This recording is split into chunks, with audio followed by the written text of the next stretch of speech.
Olá, alunos do nono ano. Temos mais uma aula de história nesse período de pandemia.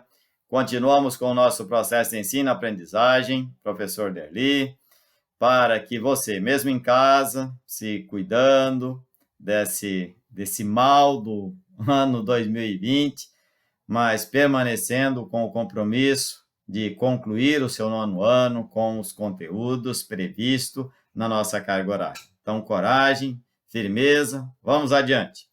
Continuamos com o nosso tema de descolonização da África e da Ásia, hoje falando de modo especial de um dos maiores arquipélagos do mundo, Indonésia, que é um conjunto de ilhas que, por volta do século XVI, passou a ser cobiçada pelos europeus, em especial por Portugal, por causa das suas especiarias, mas que também transformou a região numa série de colônias portuguesas, holandesas, francesas e inglesas.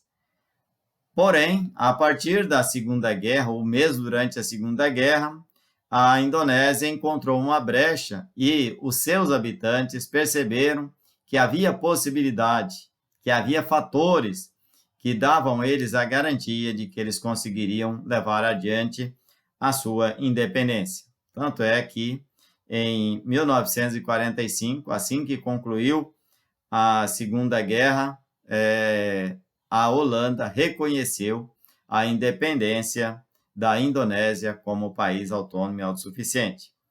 Porém, o território também vai ganhar as suas nuances de descolonização, porque ela também passou a colonizar outras colônias e sofreu também pedidos de descolonização, que é o caso do Timor-Leste, dominado pelos portugueses por causa das suas especiarias, poderes do século XVI, e somente em 1975, diante da crise portuguesa na Europa, é que os timorenses conseguiram a sua independência, mas somente em 1999 é que foi promulgada a Constituição que dava garantia à cidadania dos habitantes do Timor-Leste.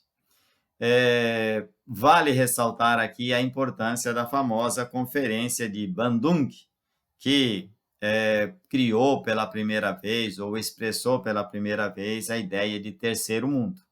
Lembrar que nós estamos falando de mundo bipolar. Estados Unidos capitalista, Rússia socialista ou comunista, mas havia o resto, havia as pessoas que não concordavam em nem seguir ou alinhar aos Estados Unidos ou ao socialismo. Então, a Conferência de Bandung, além de discutir outros fatores, também discutiu essa opção, que havia uma terceira via, o terceiro mundo. Países em processo de desenvolvimento, países que careciam de desenvolvimento, mas que não tinha aptidão ou condições para seguir o capitalismo e também não tinha aptidões ou vontade de se transformar em socialista.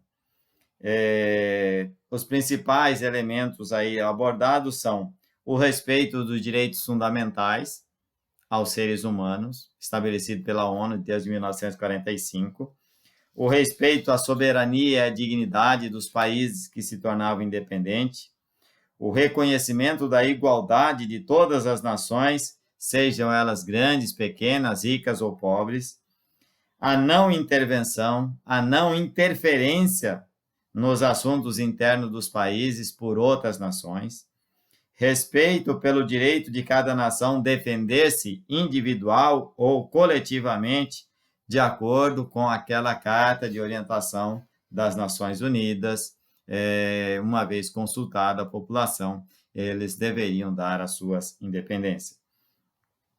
A recusa na participação dos preparativos de defesa coletiva destinada a servir aos interesses das superpotências, a abstenção no ato ou ameaça de agressão, solução de todos os conflitos internacionais por meios de ações pacíficas, estímulo aos interesses de mútua cooperação entre os países de terceiro mundo, respeito pelas justiças e as obrigações internacionais. A Conferência de Bandung deu continuidade e afetou, inclusive, outros países, inclusive da África. Tanto é que o seu desdobramento foi a chamada interferência afroasiática para garantir a independência desses países. Bandung, então, criou um conceito chamado conflito norte-sul, que é a ideia de que o norte era rico e que o sul era pobre. E esse conceito pendurou até recentemente por parte dos capitalistas que analisavam o mundo também desse ponto de vista. Ou seja, acima da linha do Equador, nós temos os países com o maior potencial de riqueza e abaixo os países que foram sugados toda a sua riqueza por esse norte rico e empobrecido o sul. Paramos por aqui, espero você amanhã na aula ao vivo pelo aplicativo Meet. As atividades do portal já estão lá, por favor, façam essas atividades, realize com presteza. Tá faltando pouco, gente. Mais um mês de aula e acabou. E aí você já vai estar no ensino médio. Mas se você deixar para a última hora, vai ter provão, conteúdo do ano inteiro, as coisas não vai ser tão boas assim, não. Então, vamos caprichar. Espero vocês na nossa aula ao vivo.